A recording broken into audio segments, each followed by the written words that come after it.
హోటల్కి పైసలు కట్టలేకపోవడం వల్ల పాకిస్తాన్ హాకీ ప్లేయర్స్ని హోటల్ మేనేజ్మెంట్ లోపలికి రానియకుండా ఆపేస్తే గంటల తరబడి రోడ్డు పైన కూర్చోవాల్సి వచ్చిందంట.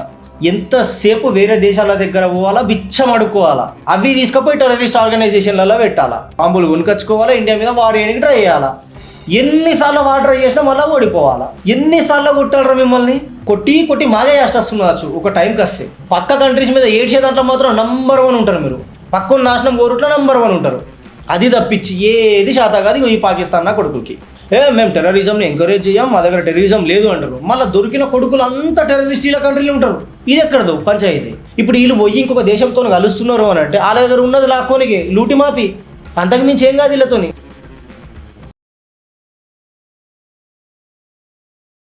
నమస్తే, వెల్కమ్ టు చిత్రగుప్త్. ఈ పాకిస్తాన్ ఉన్నది కదా, దీని గురించి వెళ్ళి మాట్లాడితే నవ్వాలనో ఏడవాలనో, అసలు ఏం మాట్లాడాలనో, ఎంతసేపు ఇండియా మీద పడి ఏడవాలా, ఇండియా నాశనం కోరుకోవాలా, ఇది తప్పించి ఇంకేది శాతగా దీనికి. అయితే రీసెంట్గా ఇలా హాకీ టీం అనేది ఆస్ట్రేలియాలో మ్యాచ్ ఆడడానికి పోయింది. అది ఓడిపోయింది అనుకో, సెకండరీ ఈ బాంబులు తయారు వేసుకుంటూ తప్పించి ఇంకా కొత్తగా ఏం రాదులకి. అయితే అది ఓడిపోయింది, అది వేరే విషయం. ఓడిపోకన్నా ముందు ఇలా టీము, పాకిస్తాన్ టీము ఆస్ట్రేలియాకి పోయిన తర్వాత ఘోరంగా అవమానం జరిగిందంట. ఇలా హాకీ టీము ఆస్ట్రేలియాకి వెళ్ళిన తర్వాత అక్కడ స్టే చేయడానికి హోటల్స్ ఉంటాయి కదా, ఇలా బుక్ చేసిందే 4 స్టార్ హోటల్. అలా కూడా బుకింగ్కి పైసలు కట్టలేదు పాకిస్తాన్ అని చెప్పేసి వాళ్ళకి బుక్ చేసిన రూమ్స్ని వీళ్ళకి అలోకేట్ చేయలేదంట, హోటల్లోకి ఎంట్రీ కూడా చేయలేదంట పాకిస్తాన్ ప్లేయర్స్ని. పాపం కదా, పాపం అనిపిస్తుంది. ఎందుకంటే ఇప్పుడు వాళ్ళు ఇంటర్నేషనల్గా వెళ్ళి గేమ్ ఆడి అందరు ముందరు ఉంటారు, అలా ప్రైడ్ని చూపించాలని అనుకుంటారు. అట్లాంటి వాళ్ళకి రోడ్డు మీద కూర్చోబెట్టేసిందంట పాకిస్తాన్ గవర్నమెంట్. వీళ్ళకి పైసలు కట్టలేకపోవడం వల్ల, హోటల్కి పైసలు కట్టలేకపోవడం వల్ల పాకిస్తాన్ హాకీ ప్లేయర్స్ని హోటల్ మేనేజ్మెంట్ లోపలికి రానియకుండా ఆపేస్తే గంటల తరబడి రోడ్డు పైన కూర్చోవాల్సి వచ్చిందంట. ఇంకో ఇట్లుంటుంది ఇలా సిచ్యువేషన్. లాస్ట్కి కాళ్ళ ఏళ్ళ పడి బతిమీలాడితే వాళ్ళ కోచ్ హోటల్ మేనేజ్మెంట్ని పోనీ అలౌ చేస్తాం అని చెప్పి అలౌ చేసిందట, కానీ లిమిటెడ్ రూమ్స్ ఇచ్చి. ఎట్లా, ఒక్క రూమ్లో ఒక 3-4 వేసేసి ఇగో ఇన్ని రూమ్స్ ఇస్తాము, కనీసం ఇలా వాడుండుతీ అన్నట్టు ఇచ్చిందంట. ఇంకా లాస్ట్కి అంటే వాళ్ళకి జాలి కలిగి ఇచ్చిండ్రు ఇంక అంతే. ఇలా చూడుండ్రి, ఇలా స్టేటస్ ఎట్లున్నది ఈ పాకిస్తాన్ది. మ్యాచ్ ఆడడానికి ఇంటర్నేషనల్ లెవెల్లో వేరే కంట్రీకి వెళ్ళి ఆడుతున్నారు అని అంటే ఒక రెస్పెక్ట్ అనేది క్యారీ చేస్తారు. మనం అది ప్రూవ్ చేసుకోవాలా. మ్యాచ్ గెలుస్తామా ఓడిపోతామా సెకండరీ అయినా కూడా ఆ ప్రైడ్ని మనం తీసుకెళ్ళాలా ముందరికి అన్నట్టు ఉంటుంది ఎవరికైనా, ఏ టీంకైనా ఏ కంట్రీకైనా. కానీ ఇక్కడ అలా ప్లేయర్స్ని కూడా పట్టించుకుంటలేదు పాకిస్తాన్. అంటే అంత గలీజ్ పొజిషన్లో అంత గలీజ్ ఉందన్నమాట పాకిస్తాన్. ఇప్పుడు అలా ప్లేయర్స్ ఇన్సల్ట్ మాత్రమే కాదు, అది పాకిస్తాన్ కంట్రీ మొత్తానికి కదా, అంత ఆలోచించేంత తెలివి కూడా లేదు. ఫస్ట్ కట్టనీకి దగ్గర పైసలు అయితే ఉండాలి కదా. ఎంతసేపు వేరే దేశాల దగ్గర పోవాలా, బిచ్చం అడుక్కోవాలా, ఆ అడుక్కున్న పైసలన్నా కానీ కరెక్ట్గా యూజ్ చేయాలంటే ఆ తెలివిలు కూడా లేవా వీళ్ళకి. అవి తీసుకుపోయి టెర్రరిస్ట్ ఆర్గనైజేషన్లలో పెట్టాలా. వాళ్ళు మన ఇండియా మీద పగబట్టాలా, బాంబులు తయారు చేయాలా, లేకపోతే బాంబులు కొనుకొచ్చుకోవాలా, ఇండియా మీద వార్ చేయడానికి ట్రై చేయాలా.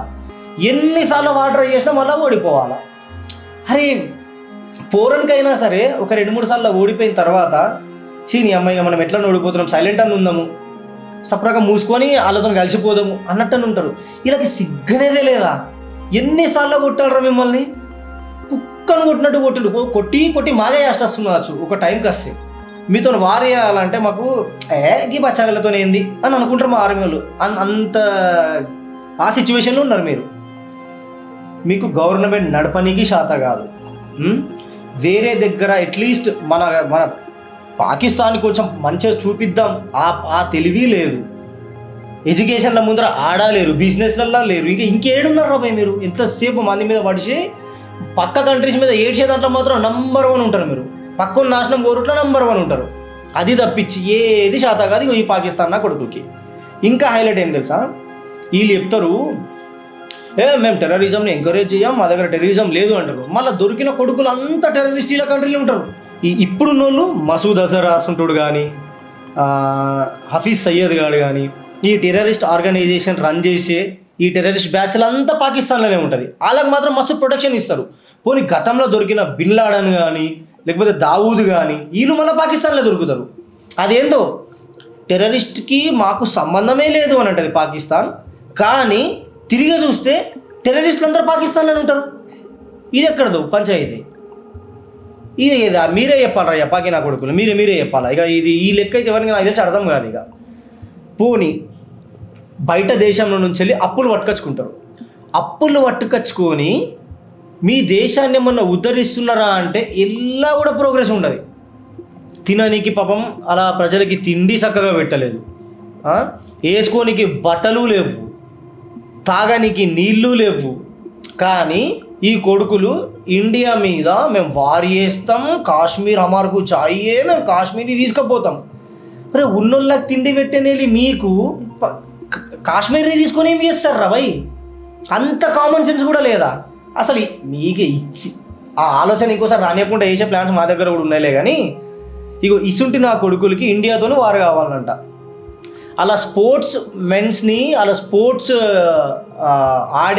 అలా స్పోర్ట్స్ టీమ్స్ని ఎట్లా చూసుకోవాలనో తెలియని గవర్నమెంట్కి కాశ్మీర్ కావాలంట. అలా ఆడే క్రికెటర్నే కానీ హాకీ టీమ్నే కానీ ఇంకేదైనా స్పోర్ట్స్ వాళ్ళని కానీ ఎట్లా చూసుకోవాలా, ఎట్లా ట్రీట్ చేయాలా, వేరే దగ్గరకు పోతే ఎట్లాంటి ఫెసిలిటీస్ మనం ఇప్పియాలా, ఈ కామన్ సెన్స్ లేదు. కానీ వీళ్ళకు ఇండియాతోని వార్ కావాలంట.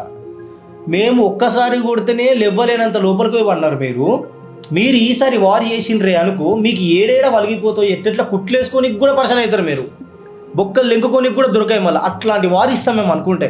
ఈసారి చూడుర్రి మీరు ఏంద్రి, దానికి రిప్లైలు మా దగ్గర నుంచి కూడా మంచి స్ట్రాంగ్గానే వస్తాయి. వీళ్ళు మళ్ళా ఇది వాళ్ళ ప్రజల్ని చూసుకోనికి శాత కానీ గవర్నమెంట్ పక్క దేశాలలోకి పోయి మేము ఉన్నాం మీతోని, మీరు మాతో కలిసి ఉండండి, మనం అందరం కలిసి ఇండియా మీద వార్ చేద్దాం, మన అందరం కలిసి మనకు ఒక పవర్ అవుతుంది అంటారు. అంటే ఇప్పుడు వీళ్ళు పోయి ఇంకొక దేశంతో కలుస్తున్నారు అని అంటే వాళ్ళ దగ్గర ఉన్నది లాక్కోనికి లూటి మాపి, అంతకు మించి ఏం కాదు వీళ్ళతోని. ఇప్పుడు వీళ్ళు పోయి పాకిస్తాన్ పోయి బంగ్లాదేశ్తో కలుస్తున్నది. మన ఇద్దరం డీల్స్ చేసుకుందాము, మనం ఒకవేళ మన మీదకి ఇండియా వార్కి వచ్చినాక ఇద్దరు దేశాలు కలిసి వార్ చేయాలా, ఎందుకు మీకు శాతం అయితే లేదా నాలుగు పట్టుకొని ఏడుస్తున్నారా? ఇప్పుడు వీళ్ళు పోయి బంగ్లాదేశ్ని పట్టుకున్నారు అని అంటే బంగ్లాదేశ్ని నాశనం చేస్తారు వీళ్ళు అంతే. వాళ్ళ దగ్గర ఉన్నదంటే లూట్ చేసుకుని ఇక్కడ పెట్టుకుంటారు తప్పించి వీళ్ళ దగ్గర ఉన్నది వాళ్ళకి ఇద్దాము అనే కాన్సెప్ట్ వీళ్ళు ఉండరు. ఎందుకంటే ఈడ ఏమున్నది, కంకిల పుట్టు ఏం లేదు వీళ్ళ దగ్గర, ఉండదు కూడా ఏం కూడా.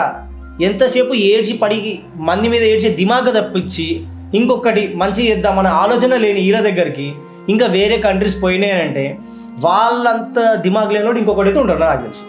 ఇక అట్లాంటి పాకిస్తాన్ పాపం ఇలా హాకీ టీము ఆ రోడ్డు మీద కూసున్నప్పుడు ఎంత ఇన్సల్ట్గా ఫీల్ అయి ఉంటుంది. అరే చీ అమ్మ గిట్లాంటి గవర్నమెంటా, మా కంట్రీ మమ్మల్ని గిట్లా చూస్తుందని ఎంత గలీజ్గా ఫీల్ అయి ఉంటారు. అరే కిరాయి ఇంట్లో ఉంటే ఓనర్ వచ్చి రెంట్ అడిగి ఒకరోజు వచ్చి ఇలా రెంట్ అడిగితే నెక్స్ట్ డేకి అడగకన్నా ముందు కట్టాలన్నంత నామూషీలు ఉంటారు. మాకైతే ఉంటుంది అట్లా, అరే ఏమో ఒకడికి ఏమన్నా ఇచ్చేది ఉన్నాము కట్టేది ఉన్నాము అంటే కట్టేయాలి రాబాయ్ అని చెప్పేసి ఇట్లా ఇజ్జత్ తీసుకున్న పంచాయతీ అయితే మేము చేయం రాబాయ్.